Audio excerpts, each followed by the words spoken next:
Hi, everybody. We're just going to give everybody a few minutes to join in and we'll get started in just about 2 minutes or so. I would love it if before we get started, you want to go into the chat and, oh, you know what? I may not have enabled the chat. So let me make sure that it is ready for you all to chat with us. And I would love it if you could drop in the age of your kids, and maybe one of your most stressful sleep struggles that we can address.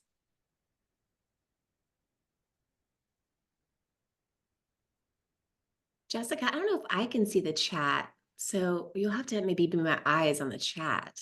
Yes, I will keep my eyes on the chat. And if as you join, if anybody wants to drop in any the age of your kids, any sleep struggles that you're currently having, and we'll just wait one more minute to get started.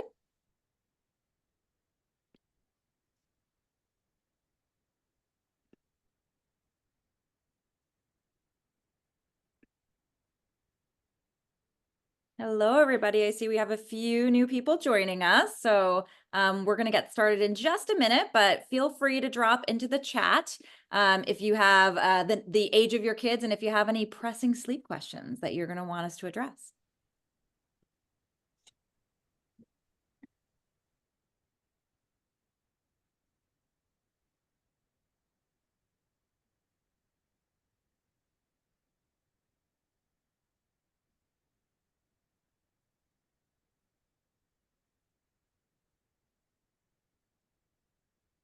Well, awesome. Well, it is 12:03. So I see, oh, yay. Oh, no, you can't hear me. Can you hear me, Jessica? I can hear you. Okay. Can anyone else chime in if you can't hear me? Maybe type into the chat before I get started.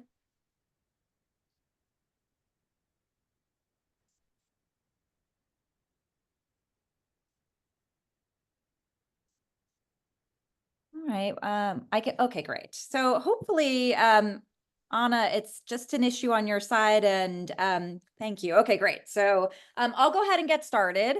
And if there is any issues, just rest assured that we are going to email everybody this webinar afterwards. So if you're struggling with anything, hopefully you'll be able to rewatch it.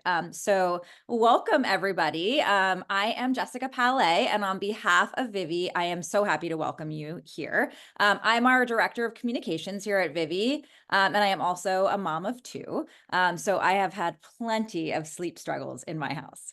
I'm joined today by Jessica Berk. She is a pediatric sleep consultant and the founder of Awesome Little Sleepers. So today, obviously, we're going to talk about one of the hottest topics for so many parents, which is sleep.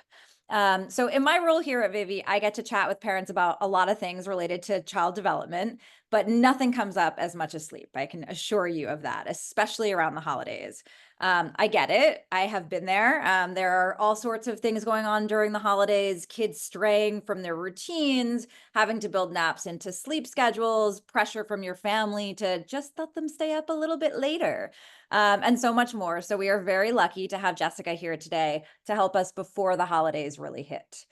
Jessica is one of my favorite sleep experts to follow on Instagram. She specializes in toddler and preschool sleep. So she really knows about your little ones, and her advice really is invaluable. She's going to spend some time sharing her secrets today, and also specifically digging into holiday sleep issues. If you're not already familiar with Vivvi, I just want to give you a quick overview of what we do here. Vivvi is on a mission to reinvent childcare and early learning for today's families. So we have 11 campuses around New York City and Westchester. We specialize in childcare and early learning for kids ages 6 weeks to 5 years. And we also partner with employers of all sizes to bring childcare to their workplace as a benefit. We really do believe it's our mission to support the whole family, not just our children. And that is why we're here having this conversation today. So before we get started, I just wanted to share a few program logistics. First, I want to say that I appreciate that you're here. I know everyone is busy. And so, we're grateful that you chose to spend a little bit of time with us. We're going to have about 45 minutes together. Jessica will use the first 25 or so to 30, running through strategies and tips, and then we're going to go through some of your questions. So a lot of you pre-submitted them, but please, please, please feel free to drop them into the chat or even the Q&A, and we'll go over them live. And finally, I just want to acknowledge that sleep is a huge topic. And we, of course, will not get through everything today, but hopefully you'll leave here with at least just one tip that you can take with you, maybe more, into your holidays. And then we will feel that we have earned some level of success here. So with that, I am going to let Jessica get started. All right. Well, thank you so much, Jessica. It's the Jessica show today. Thanks so much for that great introduction. I'm going to tell you a little bit about me, a little bit more in just a second, but just wanted to say thank you so much to Vivvi for having me here. I think this is it's so important. It's so awesome that you're bringing your families together and providing, education like this, because my kids' preschool never did anything like this. So I think it's really important, as families, as parents, that we are learning from each other and we're kind of laughing together, hopefully, at all the craziness that goes along with parenting in especially these toddler preschool years. A lot of fun. So yes, today we're going to be talking about the upcoming holidays and sleep. So I have been working with families for over 9 years, and there are two things that consistently mess up kids' sleep more than anything else. Does anyone want to take a guess at what there's two things? Anyone want to make a guess in the chat? What two things mess up kids' sleep more than anything else?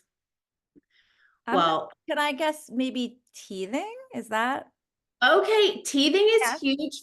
Teething is huge for the babies. Yes, 100%. Teething is very big for the babies. And also really developmental stuff. When you're talking about, 0 to 2, certainly the crawling, the walking, the sitting, the teething for sure. Routine disruptions, yes. Daylight savings time. Ooh, that's a big one too. Okay. But when it comes to these toddlers and preschoolers, the two biggest things that are going to cause us sleep problems as parents are travel and illness. And it's because what Maria said here, routine disruptions, right? It's because both of these things throw kids off their routine. And especially travel. So sleeping in different places, probably staying up later than normal, maybe being in a different time zone. Kids really thrive on consistency. So changing their sleep habits and routines, even for a few days, can really throw things off. And, even if you're not traveling, but let's say you're staying home, but you've got people coming to stay with you next week for Thanksgiving. Maybe your child is sleeping in a different room, sharing a room with a sibling or sharing a room with you while, grandma sleeps in their room or something.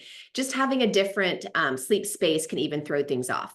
And, these next 6 weeks are filled with opportunities to screw up your kids' sleep. So let me give you some tips to hopefully avoid that. And also want to say, if you're sitting here thinking oh, my kid's sleep is already messed up, could it really get any worse? Don't worry, because I'm also going to run through some general sleep tips for you here.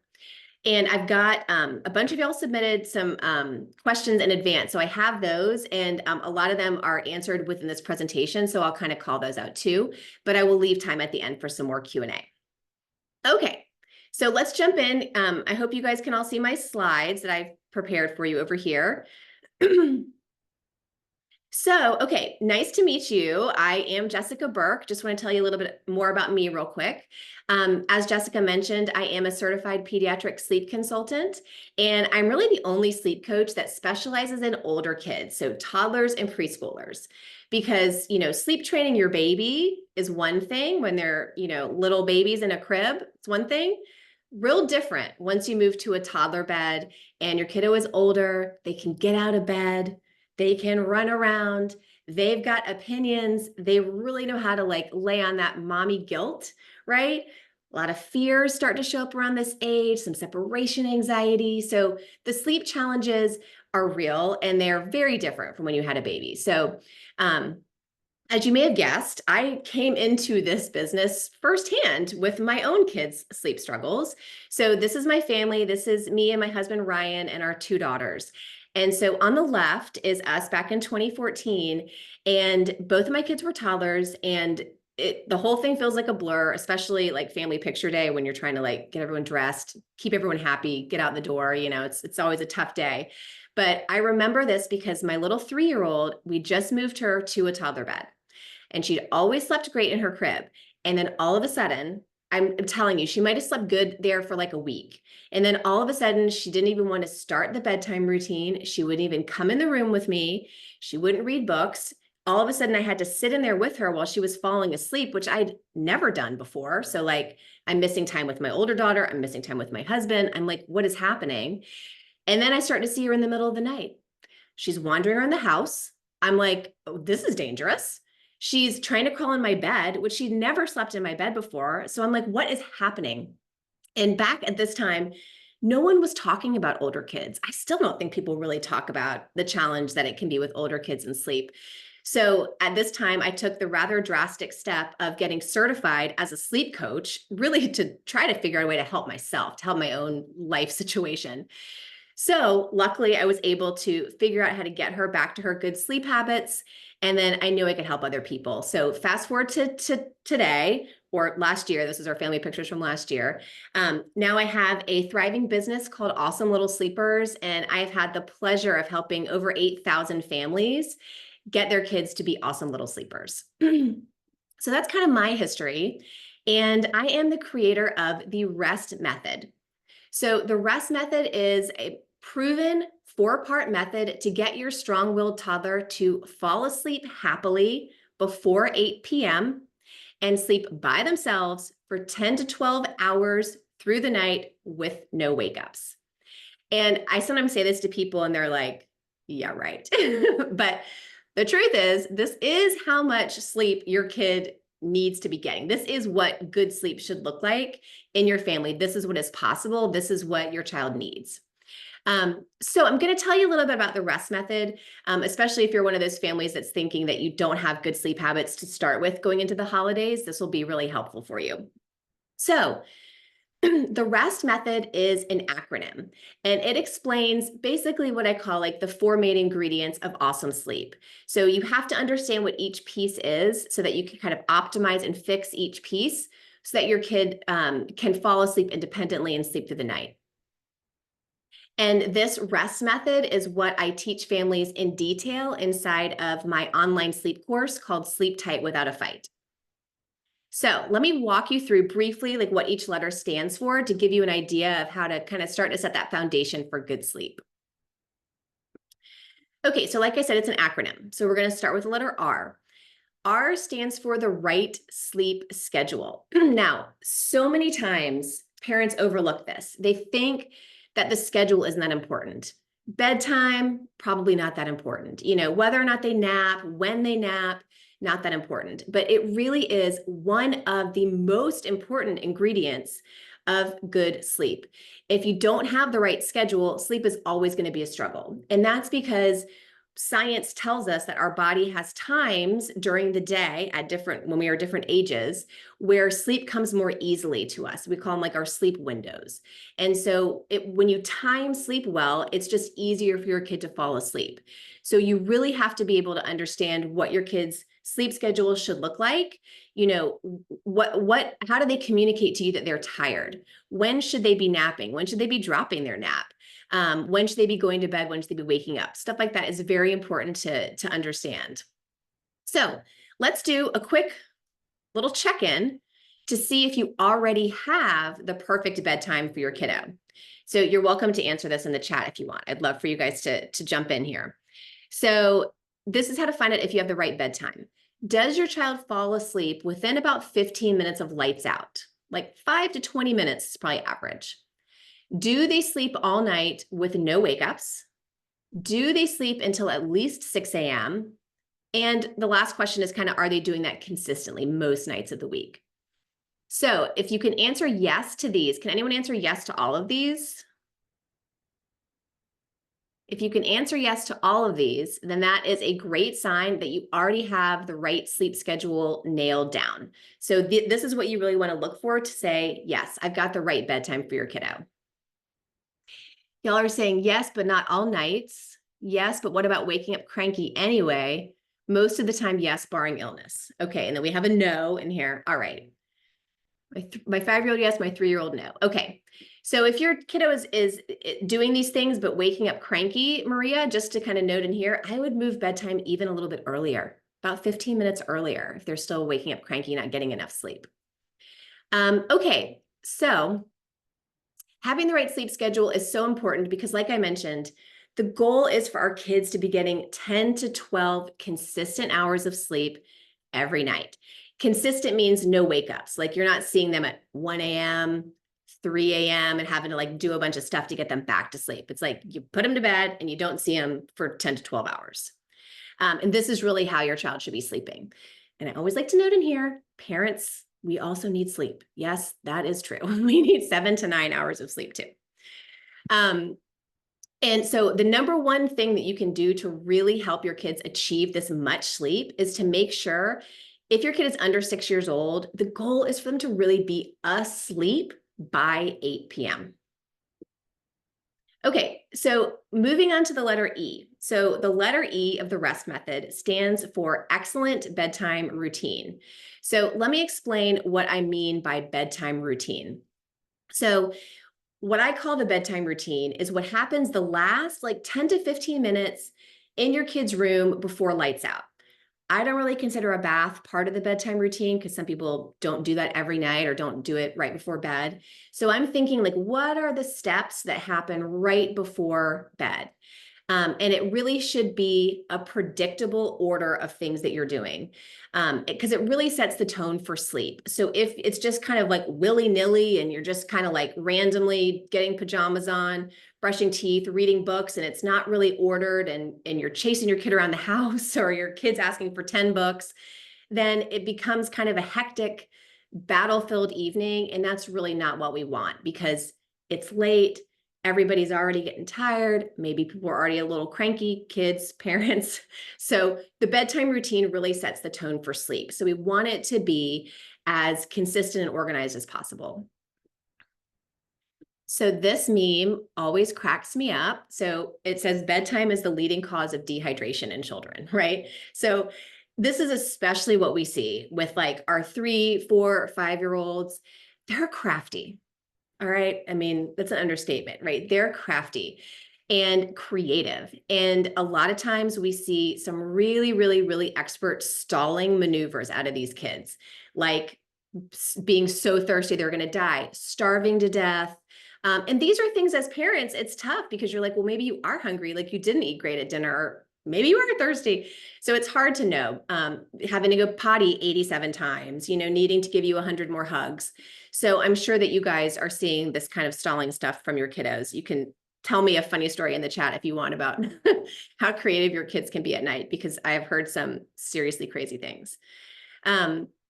So here's the deal with what we need to be doing at bedtime. So instead of the power struggle that we normally hear about at bedtime, like we even call it bedtime battles, right? Like a battle is like two people versus each other, right? And that is sometimes what it feels like. You're over here going, come on, we got to get in our PJs. We got to read our books. And then here's your kid like, I don't like these PJs. They don't feel good. I want more books. So it's like really, it is like a battle. It's you versus them. And over time, when it feels like that every night, it just kind of gets to be the habit that you're in. Like, it's just like your kid starts to just push back and then you start to get frustrated. And it's just kind of the habit that you're in.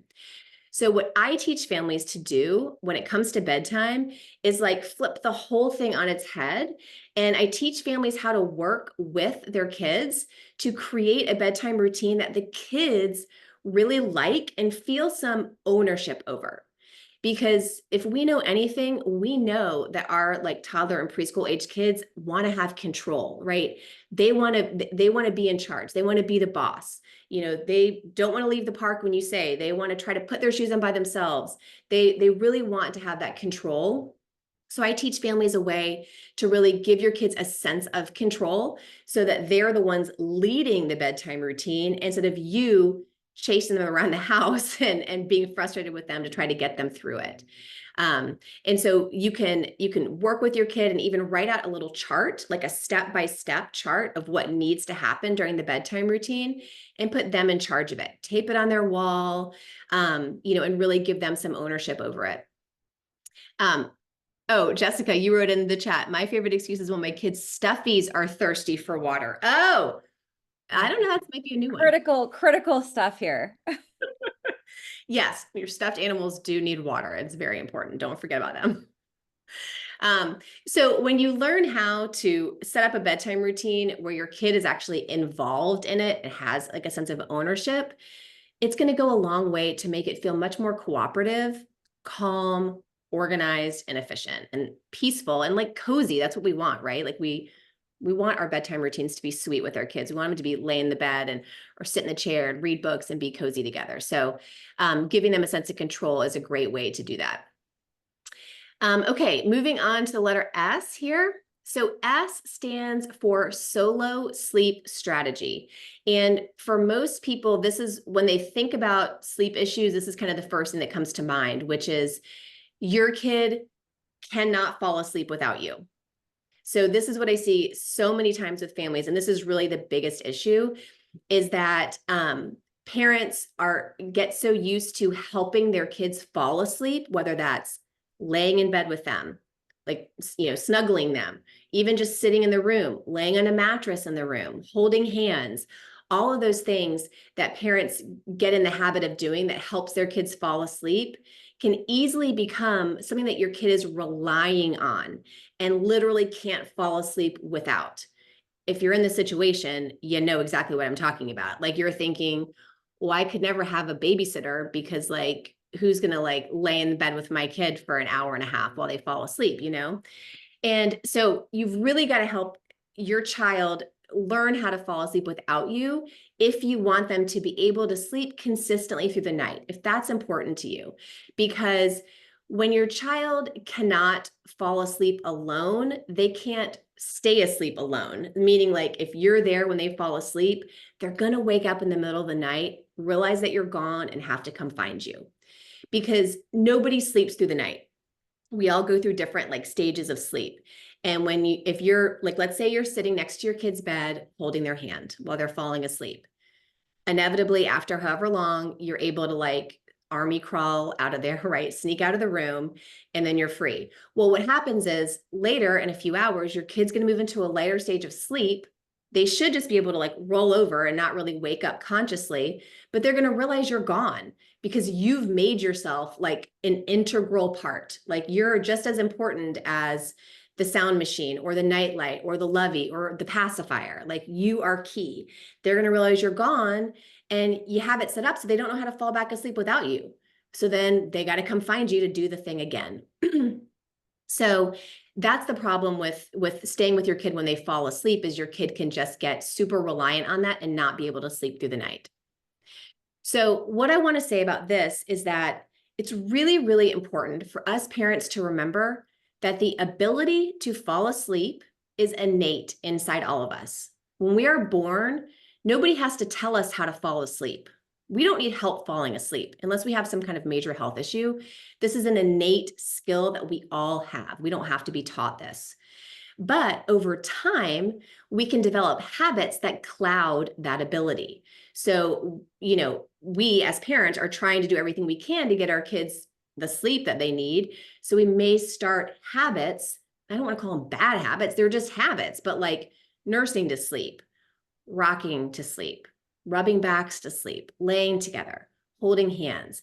These are all like sleep association habits that move your kid farther and farther away from being able to fall asleep on their own. But the good news is these are all just habits. Habits are changeable. And so there are many different ways to undo this and get your kid back to their innate ability to be able to fall asleep alone. There's not a one size fits all solution. There's tons of ways to do this. You can do this very quickly in a couple of nights. You can do this more gradually. But the truth is, changing habits when you have a plan and you know what you're doing, it shouldn't take you more than a couple weeks. It's not an insurmountable situation once you have the right education and the right plan. Now, the plan that you're going to have is going to depend on your parenting style, your kiddo's personality, probably what you've tried in the past. And these are all things that I help families to solve. Okay, and the last letter T, stands for T's a reward. So when I say reward, it doesn't have to be like a physical reward. It could just be using your praise. I built the REST method on positive parenting techniques. And it's really, the whole process is designed to involve your child so that you give them a sense of control. And using rewards kind of makes the process of improving sleep fun. And it may seem kind of weird to say that doing sleep training with your kid can actually be fun, but it's amazing that one of the most powerful things that I hear from families is that their kid is so proud of themselves, because sometimes it's just setting up the expectations correctly and setting up the boundaries and the plan in a way that kids can follow. And then kids get it. And it's like, oh, yes. And then they know exactly what you're looking for. They do a good job. They're so proud of themselves. So the thing about rewards is you have to know how to use them the right way. So I've also seen lots of families say that rewards don't work for their kids because, like, if your kid's been crawling in your bed at 2 a.m. for the last 6 months and you say, if you stay in your room tonight, we can get donuts. Like, they may literally not know how to do that because they've been coming in your bed for so long. It's such a well-established habit that ask is too big. So I teach families how to use rewards in the right way to really baby step and help kids, again, feel proud of themselves and accomplished, not like they failed and they don't get their donut. We don't want that. Okay, so I have, this was kind of the end of the summary kind of my rest methodology before we move into the holiday sleep tips. And I went through a bunch of questions already. People were asking about navigating kids who are stalling at bedtime every night. We kind of got through that one. But does anyone have any other questions kind of about the things I've gone over? Happy to answer some of those right now. Do you mind just talking, like, maybe, I know that every reward situation is different, but maybe just give us an example of how one might use a reward. Yeah. That's a great question. So, like, let's say you're in a situation where you are used to laying in your kid's bed every night, and they're like, maybe they're literally like laying on your shoulder, and that's how they fall asleep every night. And you want to kind of try to get them back to sleeping without being so intertwined with you. One thing that you could do, instead of saying, like, if you fall asleep without mom tonight, we'll get donuts. That's too hard to do. So you would start with something really, really, really small. Like, if you can just lay next to mom, but not on my shoulder. Like, what's one tiny change that you can make towards your goal? And the other kind of sub-layer to that is I like it to actually be something that the parent can control so that the kid is for sure successful. Because what you want to make a small baby step goal so that in the morning you can say, you did it. That was so great. Look, you didn't have to lay on mom's arm. You just laid right next to mom. Or maybe the next day it's like, look, you were just on the other side of this pillow. You did great. Look, mom wasn't even laying down last night. Mom was just sitting on the bed. You did so good. So just having those little baby step goals, ideally that the parent can control. It's kind of like, I don't know if you understand, it's like kind of a little bit of a deeper way of looking at it, but that can be really useful. Yeah, that's super helpful. Thank you. Yeah. Okay. So I didn't see any other questions in the chat here. So I guess we'll keep on pushing through. So one of the questions that somebody asked in the pre-submitted questions, oh wait, let me read this one real quick. Our 2 kids, 1 and 3 years old, sleep in the same bedroom. Are there specific things we should keep in mind to not disrupt one routine over another? Okay, that's a great question. Yeah, kids sharing a room. This comes up a lot. So with a 1-year-old and a 3-year-old, it's likely that you have different bedtimes between them. And so staggering bedtime can really help.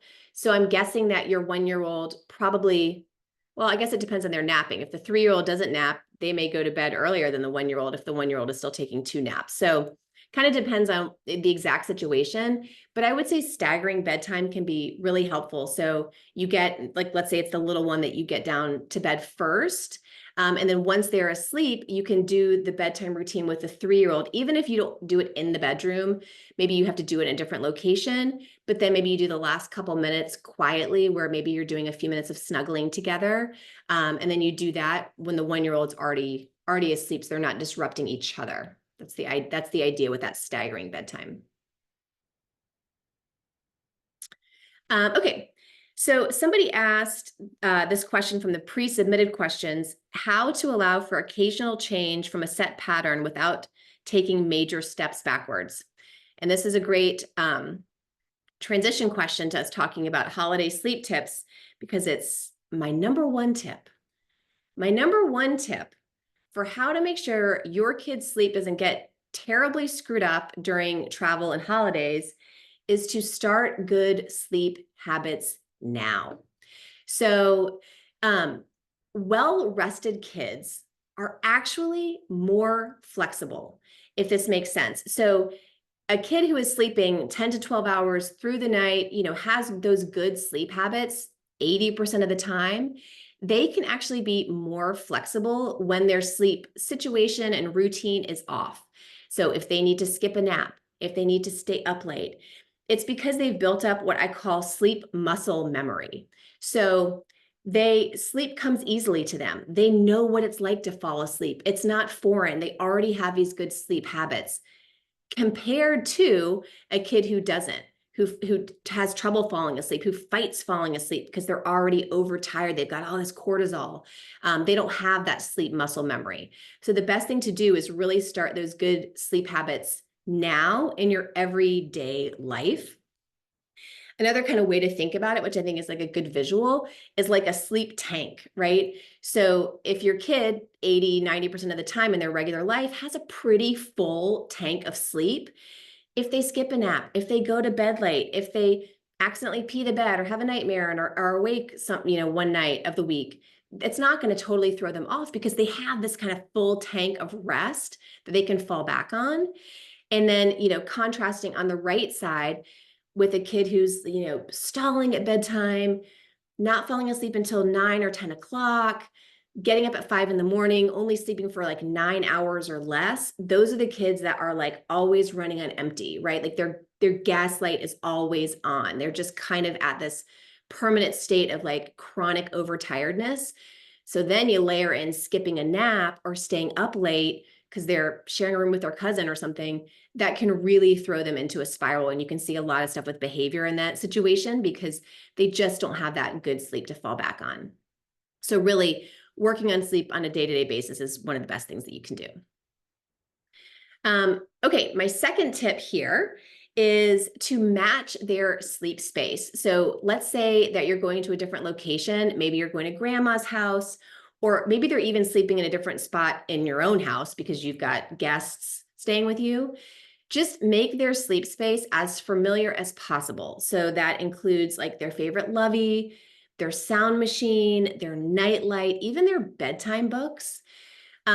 If you have like the excellent bedtime routine, like I was talking about earlier with the letter E from the rest method, I even teach families to like literally make a chart of the step-by-step routine. Have your kid decorate the chart, stuff like that. Take that chart with you on vacation. So it really feels like home and you're really, they're used to going through those exact same steps. And the other thing I was going to say about having a bedtime routine that's really structured is that it can actually start to induce sleepiness. So like the last thing I did when I put my kids to bed is we would sing "You Are My Sunshine" and they would start yawning. It's like Pavlovian. Like if you can get it to be where it's really structured and your kids know sleep is coming after this, 20 minutes of this bedtime routine, that can, be really helpful. So take that routine with you when you travel. Okay, the third one is plan ahead for late nights. And we had some questions about this too. If you know that kids are going to be staying up late for a party, how do you like prepare ahead of time for that? So the first thing is prep your child and set expectations. This works better for your not a 2-year-old isn't going to understand you, but your 3, 4, 5-year-olds, you can kind of talk to them and let them know exactly what's going to happen. We're going to stay up late. Here's what the party's going to be like. There's going to be other kids. Maybe you guys can watch a movie, like kind of set the expectations so they know what to expect. And then also let them know that we're going to go to bed late, but we're going to go right to bed as soon as we get home, kind of set their expectations. And, if you want to do a little bribe because one night you're going to a New Year's Eve party or something, there's nothing wrong with that, right? A little bribe for good behavior is going to be okay. My second tip here is fill their sleep tank. So like picture that sleep tank I was just showing you. So try to get them good sleep ahead of time if you know they're going to be staying up late. Especially if you know your kid's like a really sensitive sleeper and has like, really sensitive sleep needs. So that could mean, like, let's say you're going to a party on Friday, maybe Wednesday, you start moving bedtime 15, 20 minutes earlier, just to help them get some good sleep, like bank that sleep beforehand. And then another thing too, like for your Friday night party, maybe you try to give them a nap on Friday. Even if your kid doesn't normally nap or they've stopped napping, but you just know getting that little bit of extra rest is going to help them, stay up later or have better behavior, make your night easier. Even drive them around in the car. Just drive them around in the car for a little bit just to get some rest. Even if they don't sleep for a long time, it can just help them just have a little bit of time to be calm. And that can help going into the evening time.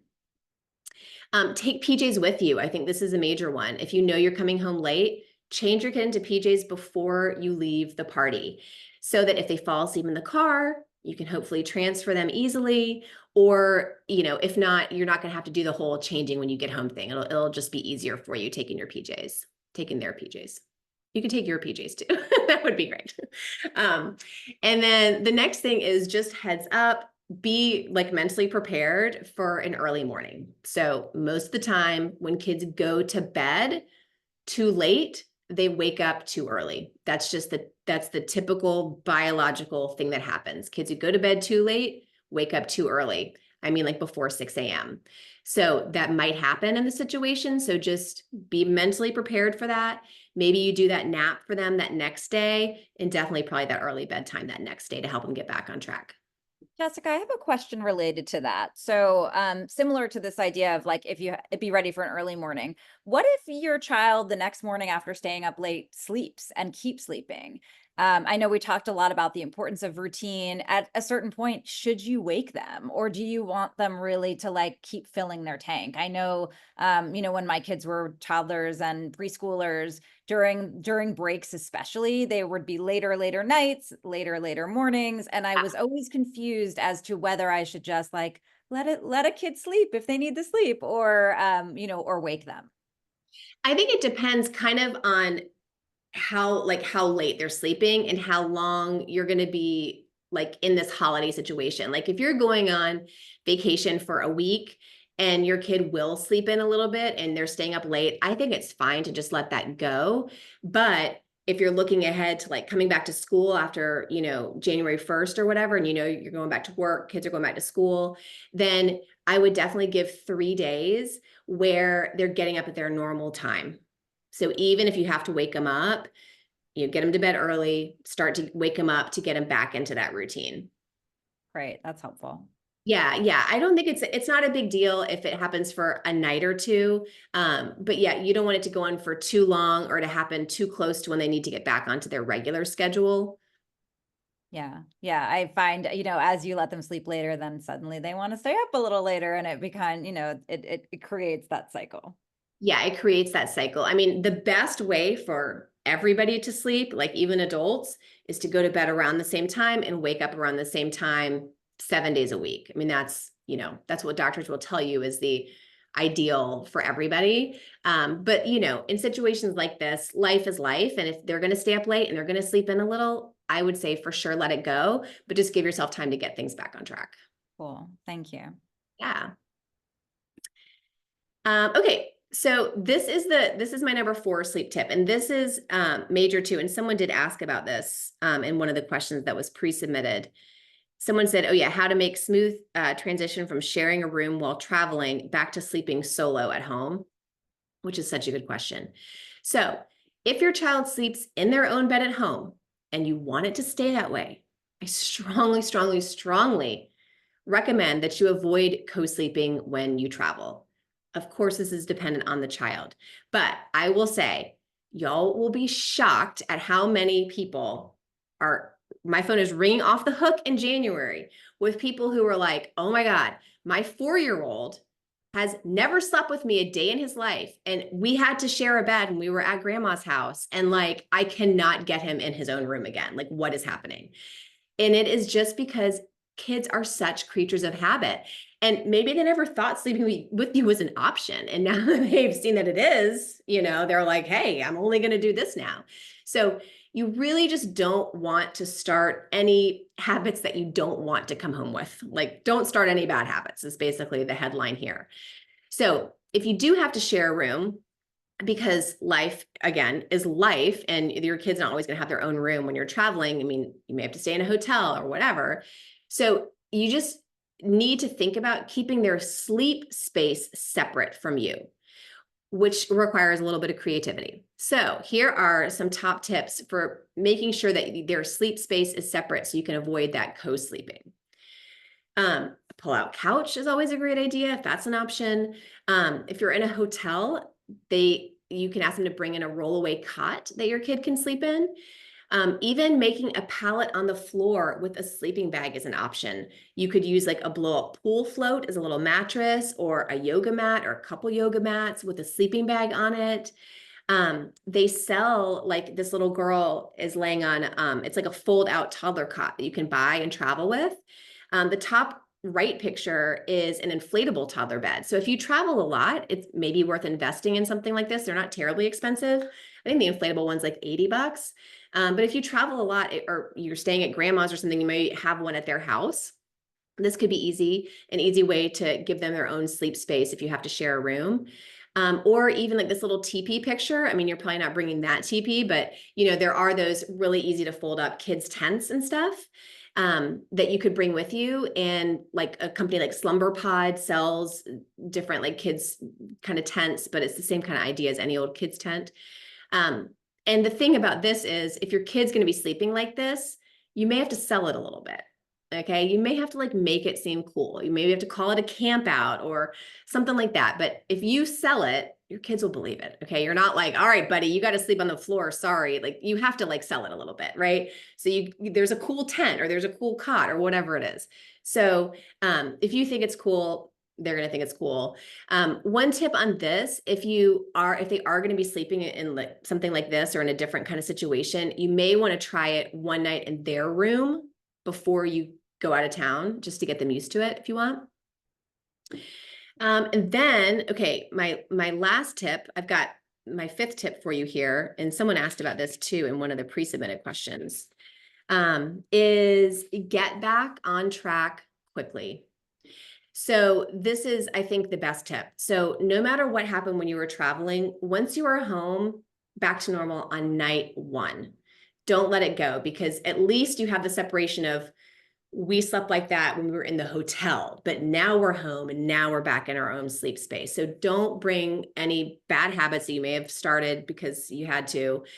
Try to not bring those home. So night one, back on your normal routine. And like, let's say you did have to share a bed, or you ended up in a sleep situation that you don't want to bring home with you, that wasn't ideal because, you couldn't disturb other people or whatever. Just talk to them about it. Let them know, I know you slept with mommy when we were at Aunt Sheila's house, but now we're home and everyone sleeps in their own room. Just really letting your kids know, that we're back at home now, and certainly offering a reward can go a long way too, because if you start to bring those things home, it becomes a slippery slope. So just take your medicine night one, get back on track. If you have to be a little bit strict, that's okay. And we kind of all circle back here to the end, back to our first tip, which is the better sleep muscle memory your kid had going into travel or holidays or a different sleep situation, the easier the transition home will be. So it kind of all comes back to, in their normal life, really work on those good sleep habits. I love this. I mean, that there was so much good stuff in there. And also those like little sleep products that you can get for traveling are so cool. Yeah. I think a lot of parents think about investing in a travel crib or things that really address just that baby stage. But really thinking through traveling with a toddler and some of these other like really cool products that might help you out, I think are just genius and a way to make it a little bit easier for a family to travel. Yeah. One question that I really struggled with, we got a few of these questions prior to the webinar, is sort of this like parenting pressure that happens over the holidays. So whether you're going to a friend's house that maybe doesn't have kids, or you're going to your, your in-laws house, and they say, oh, well, when I was a parent, we never had bedtimes. We just let our kids run around. It can feel, especially for a mom of a young kid, a lot of pressure to just kind of go with the flow, even if you are typically a routined parent. I would love it if you do you have any kind of canned responses that you can use at the Thanksgiving table when you're putting your kids' pajamas on, or you're a guest and somebody wants to serve dinner at 8 p.m. How do you let people know that, hey, like in our family, that doesn't really fly? Or do you just let it fly and just kind of hope that your kid's sleep tank is filled? Well, so it's a number of things. I mean, it kind of depends on what type of parent you are. Yeah, I mean, some parents will just kind of let it go because they don't want to deal with the confrontation or the discussion or whatever. If it is really important to you, then I would say something ahead of time, to either the host of the party or to like set expectations. If it's like your in-laws and this is always like a rough point, then, it's kind of a known issue, but you could always say, that's great. Like, we're so excited to come for dinner. Just so you know, we will have to leave at this time because it's really important to us that our kid's in bed by 8:30, or, whatever it is. Or, we normally do bedtime at 7:30. We definitely are willing to stay up late, but we can't stay up past 8:30. So trying to make a compromise would be a way to do it too.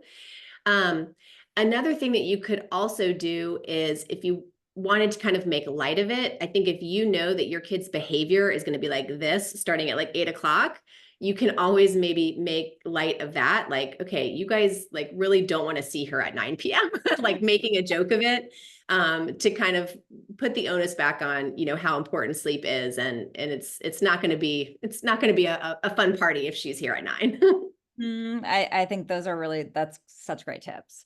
I would encourage everyone who's on, throw your hottest, toughest sleep question in the chat, or if you want to submit it via the Q&A. We do have Jessica for a few more minutes, so she would love to answer your questions.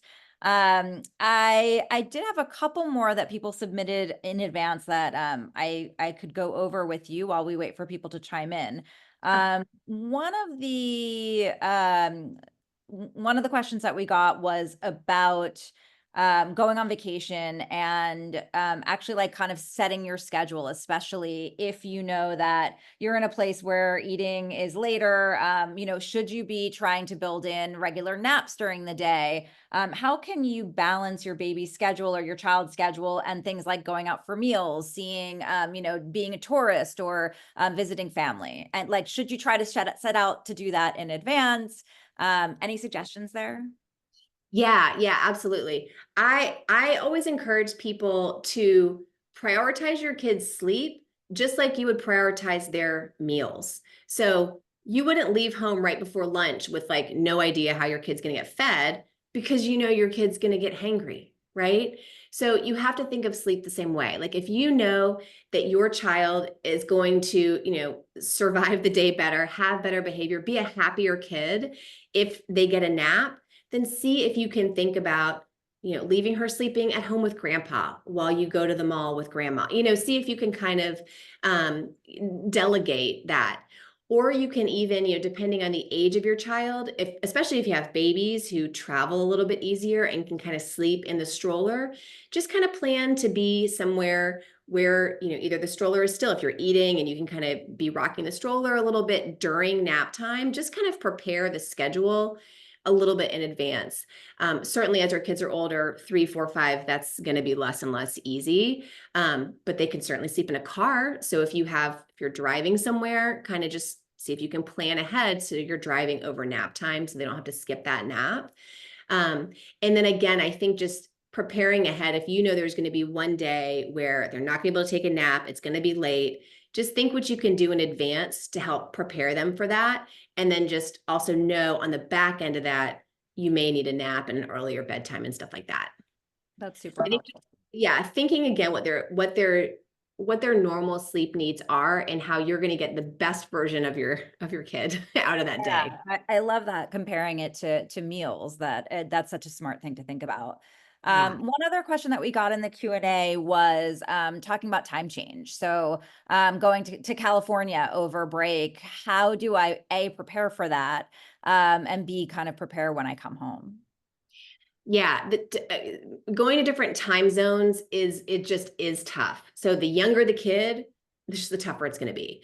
The best thing, so what I like to say, if you're traveling just 1 hour difference and you're going for 3 nights or less, I say try to keep them on the same time zone, if at all possible.